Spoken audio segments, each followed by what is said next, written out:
Bonjour à tous. Aujourd'hui, nous allons expliquer la mesure de pression mesurée en pouces de colonne d'eau. Avant de commencer le sujet de pression, nous allons expliquer quelques faits intéressants de l'apport de l'eau.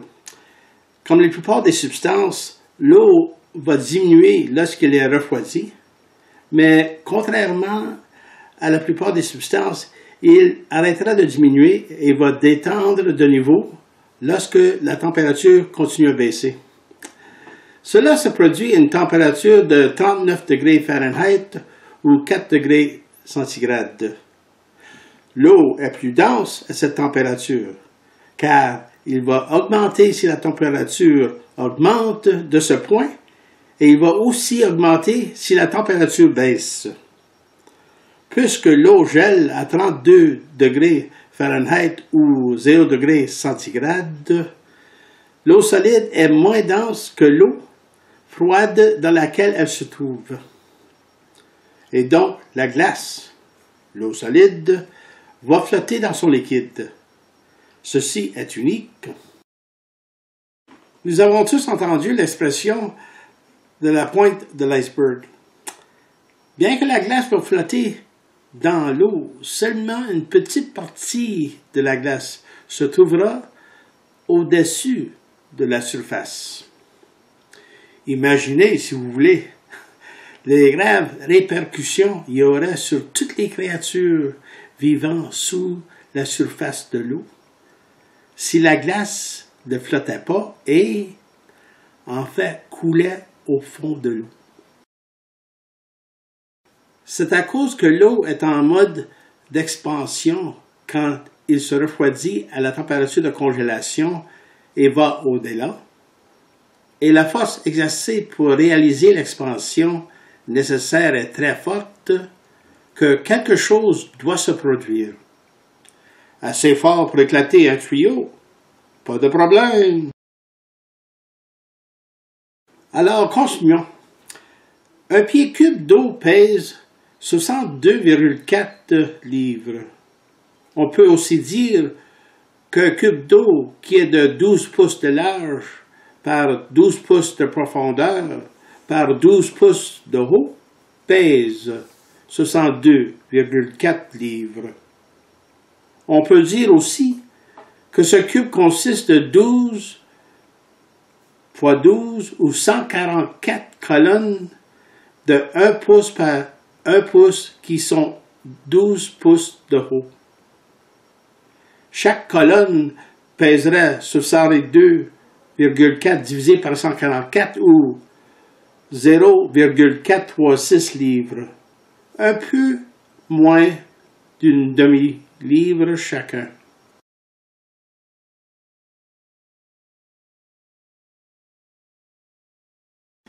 La question est maintenant, quelle hauteur doit chaque colonne d'eau, 1 pouce par 1 pouce, être afin de peser exactement une livre? La réponse serait l'inverse de 0,436 ou 1 divisé par 0,436 ou 2,3 pieds.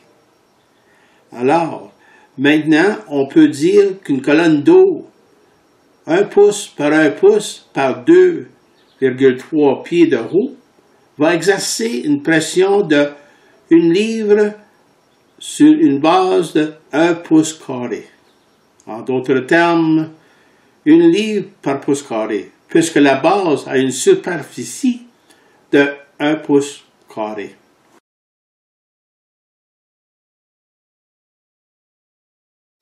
Quatre colonnes d'eau, 1 pouce par 1 pouce, avec une hauteur de 2,3 pieds, pèseraient ou auraient une masse de 4 livres.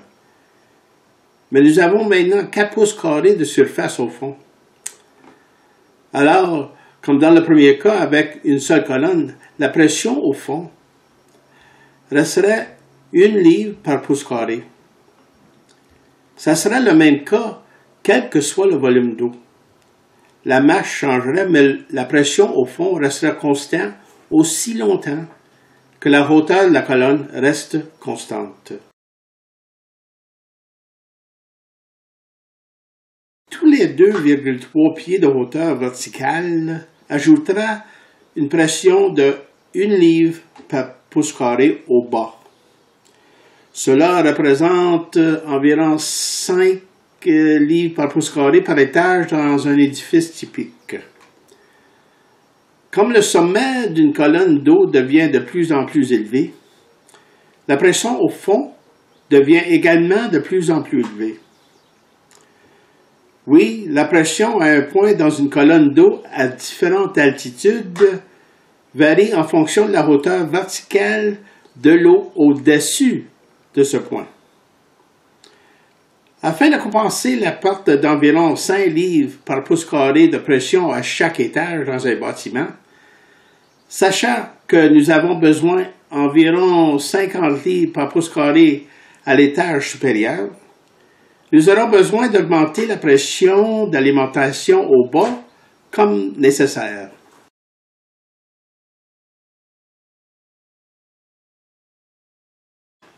Rappelez-vous que la masse ou le poids de l'eau est sans importance.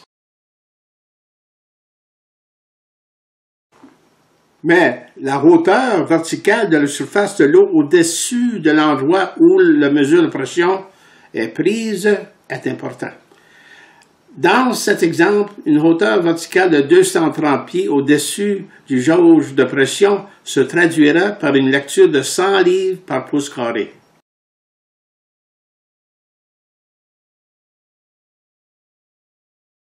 Jusqu'à présent, nous avons parlé de la pression d'eau exprimée en livres par pouce carré. Toutefois, en ce qui concerne la pression d'air dans les conduits d'air, une pression d'une seule livre par pouce carré est beaucoup trop excessive. Si une colonne d'eau de 27 pouces de haut exerce une pression de 1 livre par pouce carré, une colonne d'eau à 1 pouce de hauteur exercerait une pression de 1 divisé par 27 d'une livre par pouce carré, qui est une pression raisonnable trouvée dans les conduits d'air.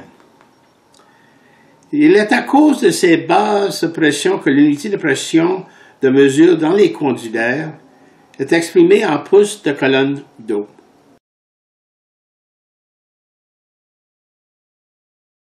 Un manomètre est un instrument de mesure de basse pression tel que pouce de colonne d'eau.